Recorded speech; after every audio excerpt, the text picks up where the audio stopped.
السلام عليكم. لا تنسوا الاعجاب بالفيديو والاشتراك في القناة تشجيعا لنا لنستمر بنشر المزيد ان شاء الله. ذكر المغرب واسبانيا، هل تعمدت اسبانيا الخساره امام اليابان لملاقاه المغرب، حيث قبل في يوم مباراه المغرب تمنينا ان تتصدر المغرب مجموعتها حتى لا تتلاقى او حتى لا تواجه اسبانيا، ثم خسرت اسبانيا من اليابان في مباراه مفاجاه للجميع، فهل تعمدت اسبانيا ذلك؟ والله انا مش هقدر اخوض في الضمائر والنوايا ولكن مين يقول ان اسبانيا تخسر امام اليابان، خصوصا ان اسبانيا كانت متقدمه، اسبانيا بامكانياتها. ولكن حتى لو حدث ذلك فانا اشوف ان اسبانيا مخطئه، لان المغرب منتخب قوي. صحيح. لو تتعمد انك تروح للمغرب يبقى انت بتأهلك بيبقى محفوف بالمخاطر. المنتخب المغربي منتخب قوي، منتخب قوي جدا، عنده صلابه دفاعيه، عنده رومان ساي كابتن تيم ونايف اكرد، الاثنين عاملين حائط صد ممتاز، والاثنين بيأدوا اداء رائع وبيكملوا بعض. نفس الشيء عندهم اسرع واقوى ظهير ايمن على مستوى العالم من وجهه نظري في السنوات الاخيره، اشرف حكيمي. ياسين بونو حراس المرمى يكفي ان هو افضل حارس في الليجا الاسبانيه. لاعب خط الوسط حكيم زياش، نصيري اللي سجل في النسختين متتاليتين، وفي ناس بتلعب في الليجا الاسبانيه. فمنتخب المغرب مش سهل زي ما هم متصورين.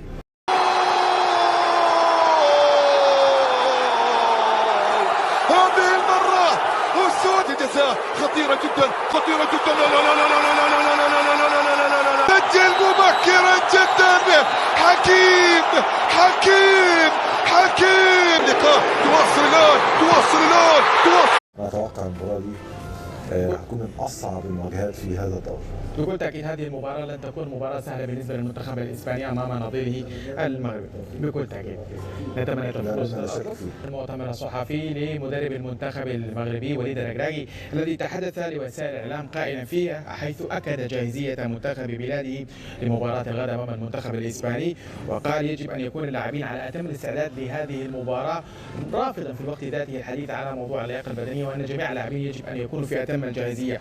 وليد الركراكي تحدث أيضا على أن مباراة الغد لا يجب أن يتم ربطها بمباراة العام 2018، يجب أن لا تكون هناك فكرة فيما يخص الانتقام، كل مباراة تختلف ظروفها عن الأخرى. منير محمدي حارس المنتخب المغربي تحدث على أنهم سيحاولون أن يردون جزءا من التقدير لمشجعيهم من أجل أن يفخروا بهم، وذلك في مباراة الغد أمام إسبانيا، وقال سنحاول إهداءهم الفوز وسنحاول تقديم كل شيء في الملعب وصناعة التاريخ. كابتن هيثم، هذه المباريات التي يصنع فيها تاريخ وأنت لاعب كرة سابق تعلم أهمية نوعية هذه المباريات بالنسبة للاعبين. طبعا مباراة تاريخية بكل المقاييس، لأن منتخب المغرب إن شاء الله إذا ما فاز هيتأهل للكوارتر فاينل، هو إنجاز كبير جدا. بالإضافة إن المنافس اللي أنت هتقصيه هو بطل سابق منتخب إسبانيا، سبق له الفوز بالمونديال قبل كده في جنوب أفريقيا 2010. بالإضافة إن عندك عناصر كثيرة جدا من منتخب المغرب محترفة في الليجا الإسبانية.